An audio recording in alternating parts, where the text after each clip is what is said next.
Hi students, welcome to Kanimake education channel. அனைத்து ஆசிரியர்களுக்கும் வணக்கம். So result 10th and 11th official announce பண்ணிட்டாங்க. நாளைக்கு மறுநாள், அதாவது ரிசல்ட்ஸ் வந்து 10th அனௌன்ஸ் பண்ணுறாங்க May 16.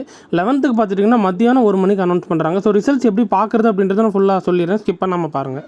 ஓகேப்பா, நல்லபடியாக டேட் அனௌன்ஸ் பண்ணிட்டாங்க. நாளைக்கு மறுநாள் உங்களுக்கு ரிசல்ட் டேட் வந்து அனௌன்ஸ்டு. ஸோ இது வந்து எப்படி நீங்கள் செக் பண்ணுறது அப்படின்றத நான் சொல்லிடுறேன். 4 லிங்க் கவர்மெண்ட்லேருந்து கொடுப்பாங்க. இதில் ஒவ்வொரு லிங்க் நீங்கள் கிளிக் பண்ணிட்டீங்க அப்படின்னா உங்களோட டேட் ஆஃப் பர்த்து, இதில் வந்து பார்த்திங்கன்னா 12th 11th இருக்கு இல்லையா, இதில் வந்து உங்களுக்கு 10th வந்து நாளைக்கு மறுநாள் காலையில் 9 o'clock உங்களுக்கு ஓப்பன் ஆயிடுது. ஓப்பன் ஆனோடனே நீங்கள் என்ன பண்ணணும், உங்களோட ரிஜிஸ்டர் நம்பர் போட்டு டேட் ஆஃப் பர்த் போட்டு கெட் மார்க்ஸ் அப்படின்னு போட்டுட்டிங்கன்னா உங்களோட டீட்டெயில்ஸ் ஃபுல்லாக வந்துடும். நீங்கள் இந்த மாதிரி நீங்கள் செக் பண்ணிக்கலாம். ஸோ இதற்கான லிங்க்கும் நான் டிஸ்கிரிப்ஷனில் கொடுத்துட்றேன், நீங்கள் அப்படியே பார்த்துக்கோங்க. ஸோ இந்த தகவலை மறக்காமல் ஃப்ரெண்ட்ஸுக்கு ஷேர் பண்ணுங்கள். மறக்காமல் நம்ம சேனலை சப்ஸ்கிரைப் பண்ணிவிட்டு லைக் பண்ணிக்கோங்க. ஸோ அடுத்தடுத்து இந்த மாதிரி நீங்கள் 10th முடிச்சுட்டு 11th 12th எல்லாமே நம்ம சேனலில் வந்துடும். 11th 12th குரூப் லிங்க்கும் டிஸ்கிரிப்ஷனில் இருக்குது, மறக்காமல் ஃபாலோ பண்ணிக்கோங்க.